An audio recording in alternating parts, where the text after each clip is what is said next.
Kita ini kan hidup di dunia yang kayaknya nuntut segalanya dari kita ya. Perhatian kita, energi kita, dan seringnya sih ketenangan batin kita. Tapi gimana kalau ternyata ada panduan kuno yang ditulis sama seorang kaisar di tengah-tengah perang yang bisa nunjukin kita jalan menuju ketenangan itu? Yuk kita bedah bareng-bareng rahasianya. Parah nggak sih ngerasa kewalahan? Tuntutan kerjaan, numpuk, notif nggak berhenti-berhenti, terus berita isinya bikin cemas melulu. Rasanya tuh kayak ditarik ke 1000 arah sekaligus kan? Pertanyaannya sebenarnya simpel, tapi kok jawabnya susah banget ya? Gimana caranya kita nemuin kedamaian di tengah semua kekacauan ini? Coba deh, bayangin orang paling stres di dunia. Mungkin seorang kaisar Romawi, namanya Marcus Aurelius. Orang ini ngadapin perang, terus-terusan, wabah yang mematikan, bahkan dikhianati sama orang terdekatnya. Gila kan? Tapi anehnya, dia justru dikenal sebagai pemimpin yang super tenang dan bijaksana. Rahasianya apa coba? Bukan harta atau kekuasaan, tapi sebuah filosofi kuno yang jadi kompas hidupnya. Nah, rahasia itu namanya stoicisme. Dan buat Marcus, ini tuh bukan sekedar teori di buku, bukan. Ini lebih kayak seperangkat tools praktis buat ngebangun mental baja, kesabaran, dan kemampuan buat tetap berdiri tegar di tengah badai kehidupan. Penasaran gimana cara kerjanya? Oke, kita lihat. Yang bikin keren, stoikisme ini bukan tren sesaat kayak yang suka lewat di medsos. Filosofi ini udah teruji lebih dari 500 tahun loh. Dimulai sama Zeno di Athena, terus dipoles lagi sama Seneca, penasehat kaisar yang lumayan kontroversial. Terus dihidupi sama Epictetus, yang ngebuktiin kalau kebebasan batin itu bisa diraih bahkan sama seorang budak. Sampai akhirnya puncaknya ada di tangan orang paling berkuasa di dunia, Kaisar Marcus Aurelius itu sendiri. Coba lihat deh, betapa beragamnya mereka. Ada Zeno, si pendiri, yang ngomongin soal tatanan rasional alam semesta. Terus ada Epictetus, yang notabene pernah jadi budak, dia malah nemuin kebahagiaan sejati dengan fokus ke apa yang bisa dia kontrol. Dan terakhir, Marcus Aurelius, si kaisar, yang ngebuktiin kalau kedamaian batin itu benteng paling kuat ngelawan kekacauan dunia luar. Dari pendiri, budak sampai kaisar, semuanya nemuin kebijaksanaan yang sama. Ini nunjukin betapa universalnya filosofi ini kan? Oke, sekarang kita masuk ke tool pertama dan yang paling fundamental dari stoikisme. Anggap aja ini filter utama buat semua masalah dalam hidup kita. Kemampuan buat membedakan. Atau kalau kata orang-orang stoik, dikotomi kendali. Idenya simpel banget, tapi dampaknya bisa ngubah segalanya. Intinya gini, hidup ini tuh dibagi jadi 2 area. Ada hal-hal yang bisa kita kendalikan sepenuhnya, dan ada yang sama sekali nggak bisa. Nah, pikiran kita, penilaian kita, tindakan kita, itu ada di dalam lingkaran kendali kita. Tapi, omongan orang, macet di jalan, atau bahkan kesehatan kita, itu semua ada di luar kendali penuh kita. Tahu nggak sumber utama kecemasan kita? Itu waktu kita mati-matian nyoba ngendaliin hal-hal yang ada di luar lingkaran itu. Kutipan dari Epictetus ini ngena banget sih. Coba pikirin, pas kita ngegantungin kebahagiaan sama sesuatu di luar kendali kita, misalnya nungguin pujian dari atasan, itu kan sama aja kita secara sukarela ngasih kunci kebahagiaan kita ke orang lain. Ironis kan? Kebebasan sejati itu justru datang bukan dari dapat semua yang kita mau, tapi dengan cuma menginginkan apa yang emang udah jadi milik kita, pikiran dan tindakan kita sendiri. Oke, tool yang kedua. Ini soal berhenti ngelawan arus. Kaum stoik nyebutnya hidup selaras dengan alam. Eits, ini bukan berarti kita harus tinggal di hutan ya, tapi lebih kayak peselancar yang pintar baca ombak.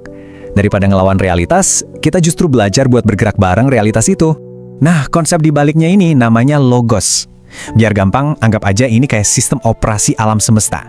Jadi ada sebuah tatanan dan logika di balik semua hal, bahkan di tengah kekacauan sekalipun. Tugas kita tuh bukan ngeluh soal desain sistemnya, tapi ngertiin aturan mainnya, terus ya udah mainin peran kita sebaik mungkin di dalam sistem itu. Metafora ini pas banget. Kita kan nggak milih peran kita di drama kehidupan ini. Mau lahir kaya atau miskin, sehat atau sakit, itu di luar kendali kita. Tugas kita cuma satu, mainin peran yang udah dikasih ke kita dengan sebaik-baiknya, dengan integritas dan ya dengan keren. Sekarang kita pindah ke medan pertempuran yang paling utama, dunia batin kita. Kalau kita emang nggak bisa ngendalin dunia luar, terus gimana dong cara kita nguasain satu-satunya hal yang kita punya? Nah, jawabannya ada di kekuatan persepsi. Marcus Aurelius ngingetin kita nih, yang nyakitin kita itu bukan peristiwanya, tapi penilaian kita soal peristiwa itu.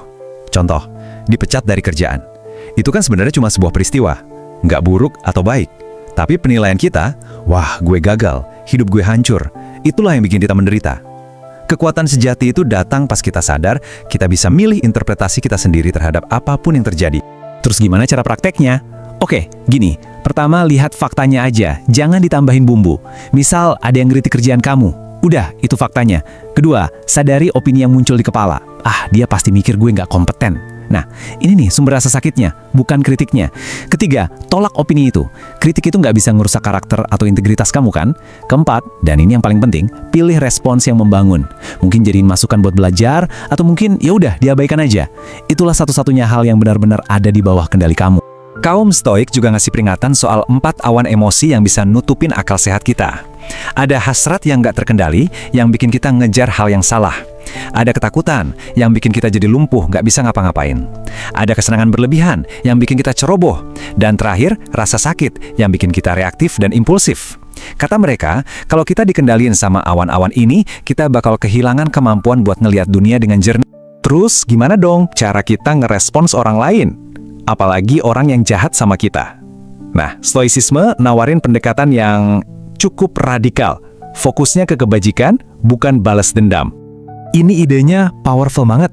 Waktu ada orang nyakitin kita, insting pertama kita kan pengen balas ya.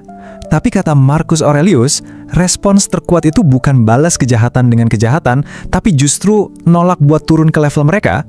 Ngejaga karakter kita tetap utuh, itu bukan tanda lemah loh. Itu justru kemenangan yang sebenarnya. Dan pada akhirnya, stoikisme ini adalah filosofi aksi, bukan cuma omong doang. Daripada capek-capek debat soal orang baik itu harusnya gimana sih, kaum stoik nantang kita buat, ya udah, jadiin aja diri kita orang baik itu. Be one, jangan cuma ngomong, tapi kasih contoh. Jadi, setelah kita bahas semua ini, gimana caranya kita bawa kebijaksanaan sang kaisar ini ke kehidupan kita sekarang? Oke, ini dia jalan praktisnya buat kamu menuju ketenangan. Intinya cuma 3 hal, dan ini kuat banget. 1. Kendalikan persepsi kamu. Ingat, kamu itu bos dari pikiranmu sendiri. 2. Terima apa yang nggak bisa kamu ubah. Fokusin energi kamu ke hal yang bisa kamu kontrol aja. Dan 3. Bertindaklah dengan baik. Jadi versi terbaik dirimu, apapun situasinya. Ini bukan cuma toolkitnya Kaisar. Ini bisa jadi toolkit kamu juga buat nemuin ketenangan. Oke, sebagai penutup, aku mau kamu coba renungin ini sebentar. Coba pikirin satu hal dalam hidupmu sekarang yang paling bikin kamu cemas. Udah? Sekarang, tanyain ke diri sendiri. Hal itu ada di dalam atau di luar kendali gue? Dan gimana ya rasanya kalau kamu memilih buat melepaskannya? Terima kasih udah nyimak.